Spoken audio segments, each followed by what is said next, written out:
thank you for my introduction, Louise. I'm from the charity Tech She Can, and I'm here today to deliver this Tech We Can assembly for you.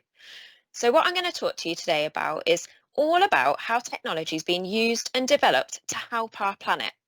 I'm going to show you some new and clever inventions, which you might not have heard of yet. And I'm also going to tell you about some of the different jobs that you could have working with and creating technology to help our planet when you're older.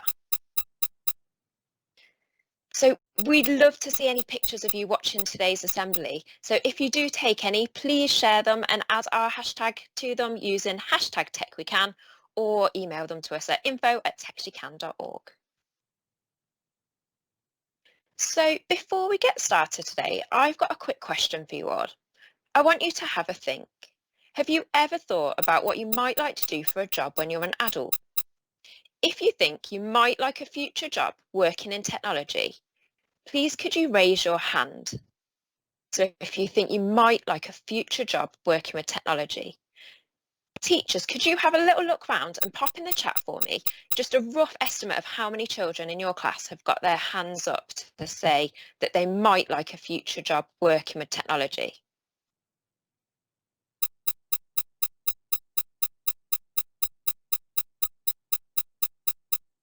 Brilliant, thank you. And I'll be asking that question again at the end of our assembly today. So I'm hoping that when we've talked about lots of the different jobs that you might be able to do in the future, there might even be a few more of you who might think about considering a career in tech.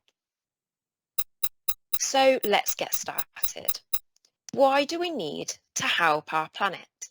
So the pictures on that slide show just some of the problems that humans have sadly caused for our planet.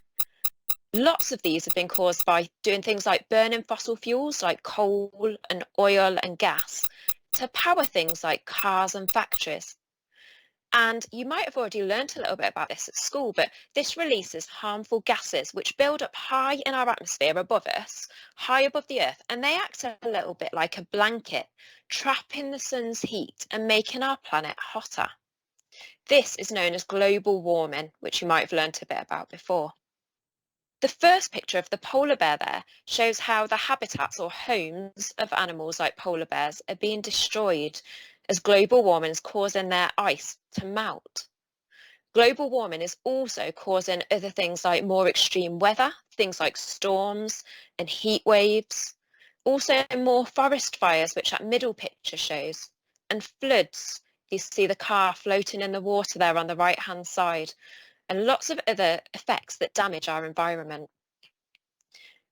Another problem that humans have created is plastic pollution. So our oceans contain too much plastic rubbish, which animals and sea life and birds can get tangled up in, and sometimes they even try to eat it because they think it's food and it's really not good for them. So it's really important that we do something about these problems and others that we might have caused, and technology can help us to solve them and find different ways of generating energy so we can make sure we look after our planet for people in the future. So we're going to be talking a lot about technology today. And what do we mean by technology? There are lots of different definitions of technology, but I think that this one explains it well. Technology is the use of science and knowledge to solve problems or invent useful tools. The pictures on the slide show a few examples of really clever inventions that have been invented and designed to help us to live in a way that harms our planet less. The first picture there shows a self-driving electric robot, which can deliver your shopping without causing air pollution like cars and vans do. I'm going to talk a little bit more about that in a little while. The next picture shows some Lego bricks, but these are a little bit different to the Lego you might have at home. They're made from recycled plastic bottles. The final picture shows a car which is powered by animal poo. Researchers and engineers are investigating all the different ways that we can power our cars without burning those harmful fossil fuels and polluting our environment and making global warming worse. Today, I'm going to tell you more about these and some other examples of clever technology designed to help our planet. I'm also going to share with you just some of the jobs you could do when you're older, as in the future, some of you will hopefully be creating the technology to help our planet. So today I really want to focus on how your hobbies and interests and the things that you love doing might be related to jobs in technology that you could do when you're older. So some of you might love caring for animals. Pop your hand up if you like animals and caring for animals. How about cars and drones? Is anyone interested in things like cars or drones? Pop your hands up if that's you. Maybe you enjoy gardening and plants and nature. Does anyone enjoy that? Put your hand up if you think they're things that you enjoy. Or perhaps you like fashion and designing outfits and maybe sewing and creating things. You put your hand up if that's something that you enjoy.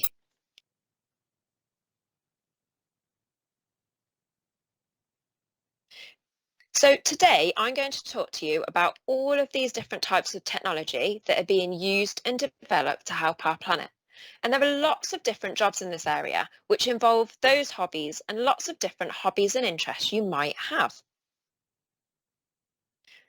So the first area of technology that we're going to look at today is tech to protect our oceans.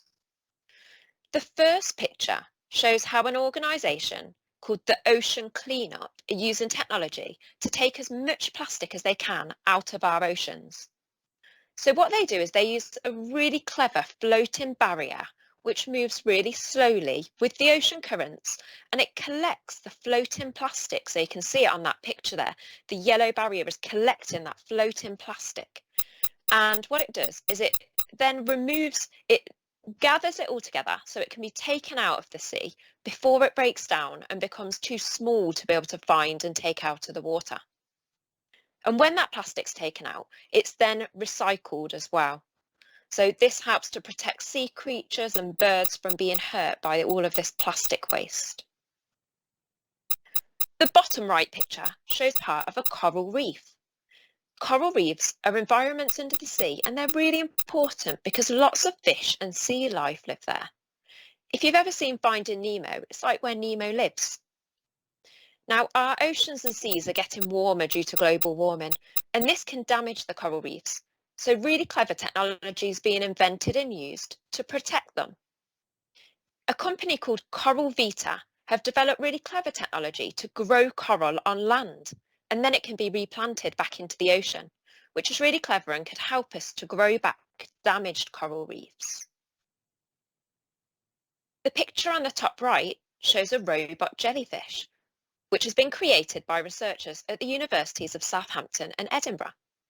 And these robots are made out of rubber with small, powerful propellers which help them to move through the water just like a jellyfish does. These really clever robot jellyfish have been created to help protect those endangered coral reefs. And they do this by doing jobs that are a bit too delicate for humans to do without damaging the reef. And they help us to do things like explore and repair the reef. If helping to protect our oceans is something you might like to do in the future, you could be a marine engineer. Marine means to do with the sea, and marine engineers plan, build and repair boats and submarines. People who look after underwater environments, like marine conservationists, could then use these boats and submarines to help them to do their research and also to help them to look after sea life. Or maybe you like the sound of being a marine robotics engineer. This involves designing and building robots to go underwater and to help us to learn about and protect environments under the ocean. Perhaps you could design a new underwater robot to help us to protect sea life, a bit like the robotic jellyfish that I just showed you. I wonder what ocean creature you might use to inspire your design. Or maybe you've got a totally different idea for a new design. The next area we're going to look at today is how technology is being used to help us to protect animals. One way of protecting animals in the wild is through scientists observing and counting them, and then figuring out how many there are and how we can help them. There are many different ways that technology can help us to do this much more easily. So that first picture on the left-hand side is a koala. Look at him sleeping in the tree. It's very cute. Sadly, the number of koalas in the wild is going down due to things like bushfires and their habitats and homes being destroyed by humans when trees are cut down. Drones are being used to help track koalas using something called thermal imaging. That basically means a camera which shows you where living things are by showing their body heat. And this helps charities who work to protect the koalas to know where they are. And if they know where they are and how many there are, it can help them to protect them. Drones are being used again to help protect giant manta rays, which are shown in that top right-hand picture. In Indonesia, the drones are being used and they're really helpful because scientists can help study the manta rays and figure out how to protect them from things like climate change without needing to go into the water and then disturbing them. The elephants in the bottom photo are also being tracked using technology, but this time they're being tracked using satellites. Satellites are machines that we launch into space and they orbit or go around the Earth. They help us by taking photos of elephants from space, and then artificial intelligence, or AI, is used to count the number of elephants that are in the picture. So scientists can work out how many there are in an area, and then again help to protect them. If you love animals, and using and creating tech to protect them sounds interesting to you, you could be an ecologist. Ecologists are specialist scientists who look at the types of plants and animals that are in an environment. Ecologists can develop and use technology to help them to understand and protect the environment. Or maybe you could be an aeronautical engineer. This job involves designing and building drones and flying machines like planes and helicopters. These flying machines can then be used to help us to protect lots of different animals. So like we just talked about, those giant manta rays and the koalas are being protected using the drones. There must be so many other ways we can use drones to help protect animals and to observe them out in the wild. Our next area today is tech to reduce and recycle waste or rubbish. When we throw things away, they're taken to a landfill site, and this is a place where our waste is buried in big holes in the ground. It's not really very good for our planet. Some companies are recycling waste to make new products, which is much better for our planet than just sending that rubbish to landfill. So, as I told you a little bit earlier in the assembly, some companies are recycling waste, like Lego, who are using plastic bottles to make Lego bricks. They're still working on testing and improving them, but in the future, hopefully you'll be able to buy these recycled bricks. Another company called Wren's are using recycled coffee to make shoes and clothes. So that picture in the bottom, at the bottom in the middle, shows Wren's shoes. So they're using recycled coffee that would usually go in the bin to make shoes and clothes, much better than just throwing more things away. The other picture in the middle is a smart waste bin, which is called Binny. Binny uses artificial intelligence, and this is where a computer inside is taught to do a job, and it then learns from this to get even better at that job. So when you put some rubbish into Binny, it sorts it into the right part of the bin so it can be recycled. So it decides, instead of you needing to decide which part of the recycling bin it goes into, the computer inside decides, is it plastic, is it paper, puts it into the right place, and then it can be recycled easily. Other companies are inventing tech to help us reduce or make less waste.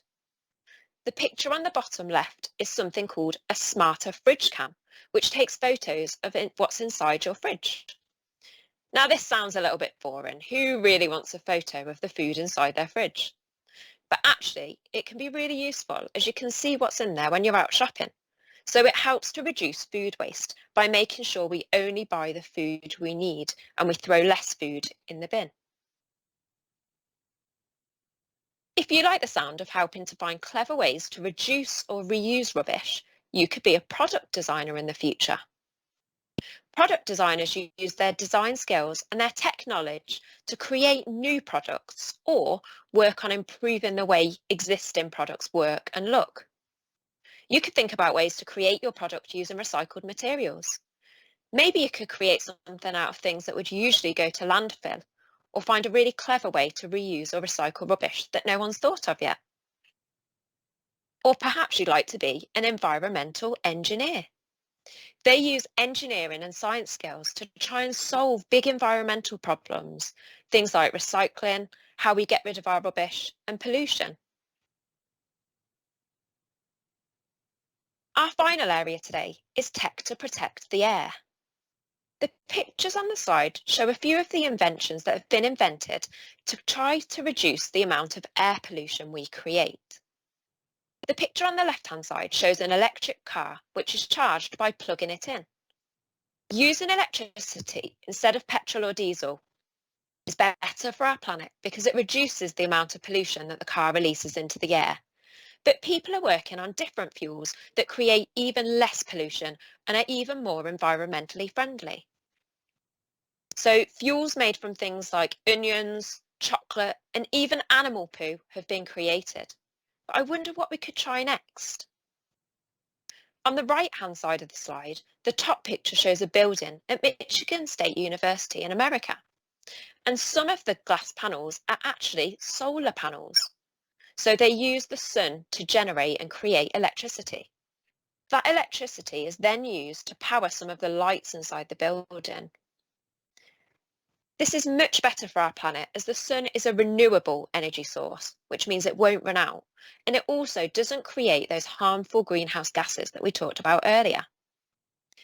This technology is still being developed, but in the future it could be used so that the windows in your home, the sunroof on your car, and even the surface of your phone or tablet could generate electricity. The final picture there is the delivery robot that I told you about a little bit earlier. Now, these delivery robots have been created by a company called Starship Technologies, and they're self-driving robots, and they're being used in some areas to deliver shopping from Tesco and even takeaways from Just Eat. These robots are battery powered, so they don't release harmful gases into the air. And they also mean that people don't need to make as many trips to places like the supermarket or to go and pick up their takeaway. The robots are starting to be used in more areas. So in the future, you might see one of these little environmentally friendly delivery robots roaming the streets near you. If you're interested in helping to keep our air clean, you might like to be a renewable energy engineer. This would involve designing and developing new ways of producing energy using renewable sources like the sun, wind and water, and mean that we can generate energy without releasing the harmful greenhouse gases which are causing global warming. Or perhaps if you're interested in transport, maybe you'd like to be an automotive engineer. You'd research, design and develop vehicles like cars, and also think about how we could power this transport without creating air pollution. So earlier in our assembly, we've mentioned a few times a type of technology called a drone. Drones are used for many different things. I'm now going to show you a short animation all about Katie and Tex, and they're going to explain to us a bit more about drones and how they're used.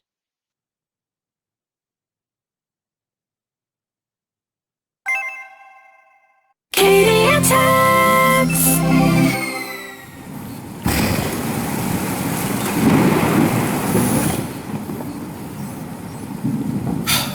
What's happening with this weather, Katie? 1 minute it's sunny, the next it's raining. It'll start snowing soon at this rate. Oh, sadly, Tex, it isn't just our little town with strange weather.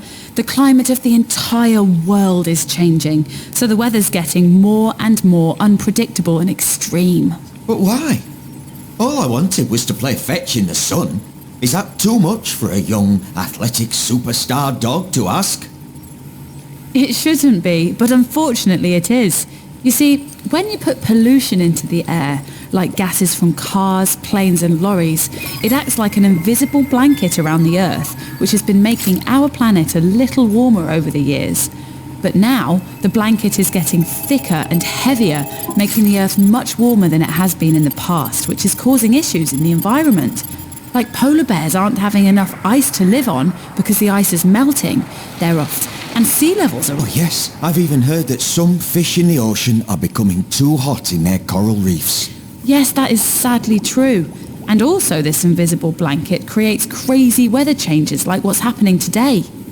Right, I'm on it.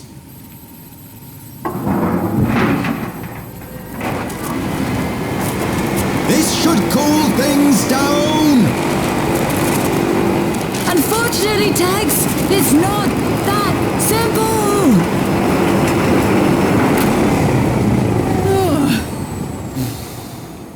But there are lots of different technologies that companies are creating to help us stop this from getting worse and to help control the temperature rise. One of these types of technologies are drones. Oh, cool. Like space robots. I guess kind of like that, Tex, but let's explore space robots another time. Today, we're talking about drones.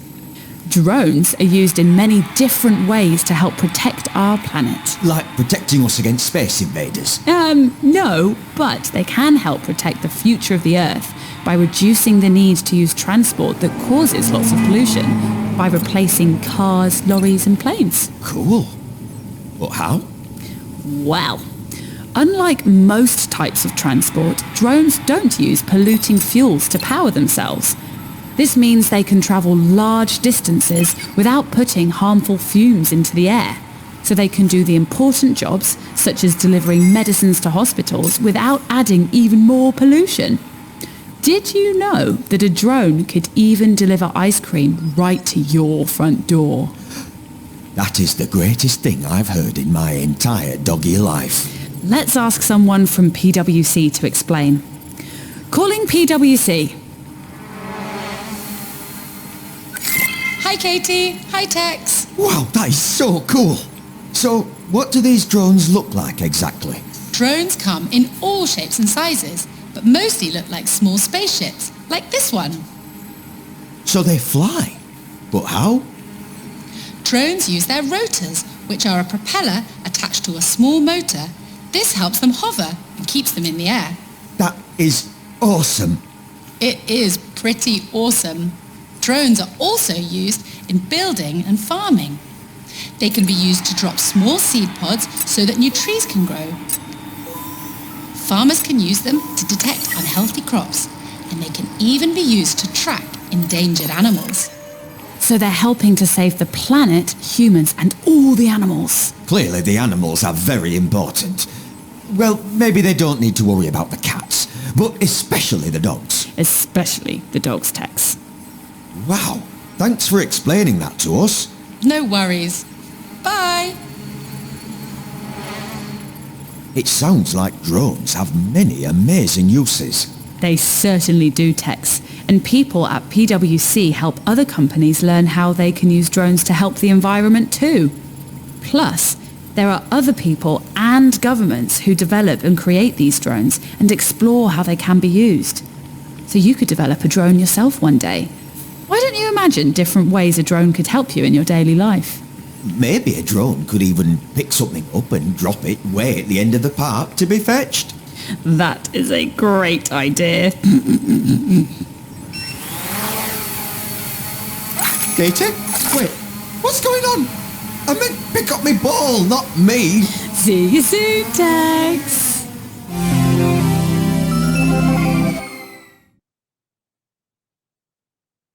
So I hope you enjoyed that short animation and it told you a little bit more about drones and what they can be used for. In the animation, Katie and Tex set you a bit of a challenge. Drones can be used to help us to do lots of different things. What could a drone do to help you in your daily life? I'd like you to imagine that you're an aeronautical engineer, someone who works on designing and creating drones. Your task is to draw, build or create a model of a drone which could help you in your daily life. Have a think about what it could do to help you. And what tech would you need to include? You might even want to think about how a drone could help the planet. What different things could it do to help us to help the planet? Teachers, if you'd like to watch the animation again with your class, it's available on our website and I've popped that in the chat. It's techshecan.org and just go to Tech We Can and then animated lessons. Support and information to help with the challenge is available there too. If you do get a chance to have a go, we'd love to see your designs. So today we've talked about lots of different technology jobs that you could do in the future, including designing and creating things like drones, environmentally friendly clothes, tech to protect animals and help them, ways of reducing plastic pollution, and cars which use different sources of energy. I'd just like to go back to the question that we started with at the beginning. Please could you put your hand up if you think you might like a future job working with technology to help our planet? Teachers, please could you pop in the chat if that the number of children roughly who have got their hand up now, and perhaps if there's been an increase, we'd love to see. So we've covered lots of different examples of tech careers today, but these are just some and there are so many more. Hopefully now though, you can see that there are lots of different jobs in tech related to many different hobbies and interests that you might have. We're going to really need people in the future to design and work on tech to help us look after our planet. Perhaps this could be you one day. Oh, brilliant. I'm just having a look at the chat and there's so many more hands up. That's so fantastic. I'm so glad that so many of you are now thinking you might like a career in tech. There are so many interesting careers and so many different things that you could do.